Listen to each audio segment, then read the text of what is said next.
Bonjour, je m'appelle Martin, bienvenue au Cuisine Craft. J'ai pour vous une recette aujourd'hui qui va faire le bonheur de tous vos invités à chacun de vos repas du temps des fêtes. Une dinde saumurée avec sauge et farce aux champignons. Pour commencer, on va faire le mélange aux champignons dans une poêle moyenne sur feu moyen. On va déposer 2 cuillerées à soupe de beurre. À ça, j'ajoute 1 livre de champignons tranchés, 3 branches de céleri hachées et 1 gros oignon haché également. Et on va laisser cuire ça une dizaine de minutes ou jusqu'à ce que les légumes soient tendres. Ensuite, dans un grand bol, je vais déposer 3 paquets de mélange à farce pour poulet stovetop, 6 cuillerées à soupe de beurre et 3 tasses d'eau chaude.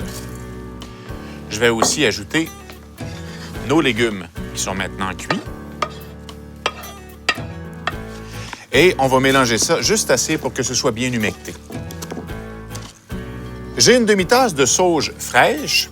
Je vais en prendre la moitié que je vais hacher. Et on va ajouter la sauge hachée à notre mélange de farce pour la dinde. On va mélanger ça. J'ai avec moi une dinde de 14 livres qui est saumurée et prête à farcir. Si vous ne savez pas comment saumurer une dinde, on a une autre vidéo sur le site que je vous invite à aller voir où on vous explique toute la technique. Vous allez voir, c'est très facile.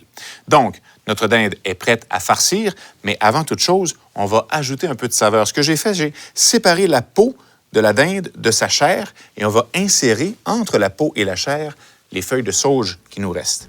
Alors ça va ajouter beaucoup de saveur à la viande pendant la cuisson. C'est vraiment un bon truc à retenir. Alors, vous pouvez utiliser une cuillère ou des pinces. Vous pouvez aussi utiliser vos mains, ça va très bien. On s'assure de les laver, évidemment, avant et après. On est maintenant prêt à farcir la dinde.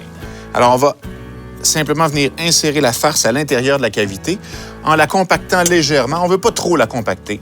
On veut s'assurer aussi que la farce soit cuite au terme de la cuisson en même temps que la dinde. On va maintenant venir refermer la cavité. Et pour ça, on aura besoin d'une petite corde de boucher. On va relever l'arrière comme ceci et remonter les 2 pattes qu'on va bien tenir. Et là, si vous avez un coup de main à la maison, ça fonctionne très, très bien quand on a de l'aide pour faire ça.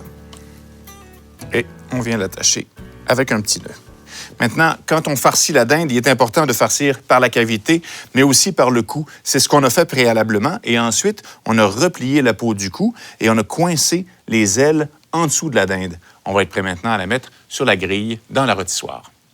On est presque prêt à mettre la dinde au four. On l'a d'abord mise sur la grille dans une rôtissoire et on va maintenant la badigeonner avec de la vinaigrette italienne piquante. Pendant la cuisson, la vinaigrette va non seulement ajouter de la saveur à notre dinde, mais va aussi donner à sa peau une texture croustillante, puis une belle couleur dorée. Avant de mettre au four, on va couvrir de papier d'aluminium.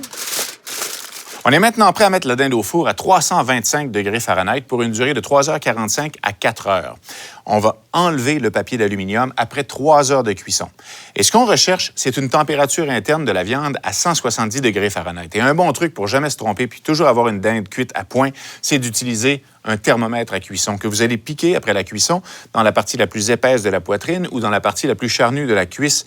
Et vous allez simplement vous fier au thermomètre pour vous donner la bonne température. Avant de trancher la dinde, on s'assure de la laisser reposer 15 à 20 minutes. Avec notre recette de dinde saumurée à la sauge avec farce aux champignons, vous êtes assuré d'avoir toujours une dinde parfaite à servir à vos invités dans le temps des fêtes. Vous allez retrouver cette recette et d'autres vidéos sur notre site craftcanada.com.